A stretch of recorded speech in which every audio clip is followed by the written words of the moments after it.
Alright, you guys, thanks for tuning back in today. We're going to make a quick video here about my P80 once again. Loving this gun, throwing more rounds through it. But on one of my previous P80 videos, a gentleman by the name of Christian Grest reached out to me. He has a channel, you guys. I recommend you follow him. He's awesome. He had asked me if I'd ever had trouble with my pins walking out on my P80 build. And I had never noticed it before at that point. But I've had the gun broken down so many times because of the trigger and then the MP3 bar and the safety plunger MP3 from Overwatch. So I never really noticed it before. And then 2 range trips ago, I put 100 rounds through it and noticed it walked a tiny bit. And then my last range trip, I threw 200 rounds through it and noticed it walked a little bit more. So as you can see there, that pin's walking out on me. Obviously we don't want that. Here's the other side of it.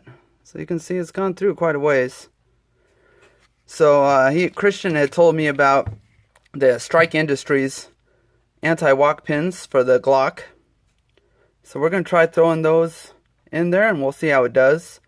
These cost, I believe it was $8.95 on Midway USA. So not bad at all on that, thankfully. And I'll throw those in there real quick and we'll see how it looks. Alright, you guys, we're back. I got those pins thrown in. If you've ever worked on a Glock before, easy peasy lemon squeezy. Taking out the pins, you want to go left to right. Putting them back in, you want to go right to left. If you've never done it before. So I got those pins put in there.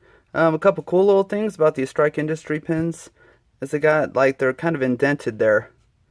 So it makes it a lot easier if you're using punches and whatnot. And then I didn't need to, but I went ahead and threw in the trigger housing pin as well. Because it kind of matches the trigger. So that was kind of cool. That's just kind of by random luck. But got them in there. I'll hit the range. I'm not going to show you guys every shot, but I'll probably run a couple 100 rounds through it out on the farm. I'm getting ready to head out there in a couple days.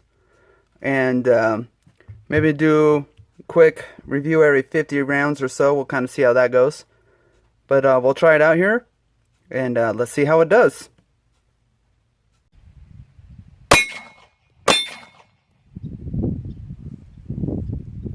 Alright, first 50 rounds with the anti-walk pin.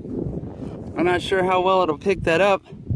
The trigger pin looks like it moved a little bit. And then the pin I was having trouble with is in place. So run a little more through it, see how it does.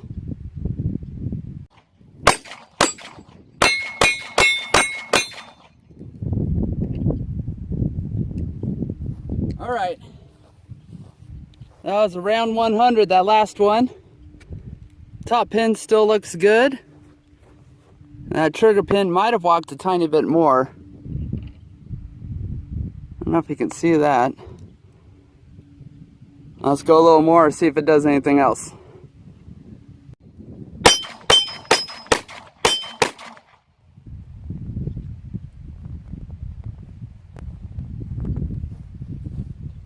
Alright, round 150.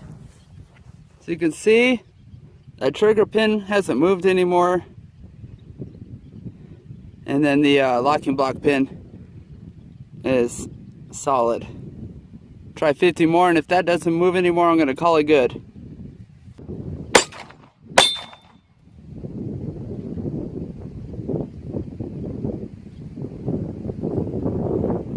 Alright guys, that was around 200.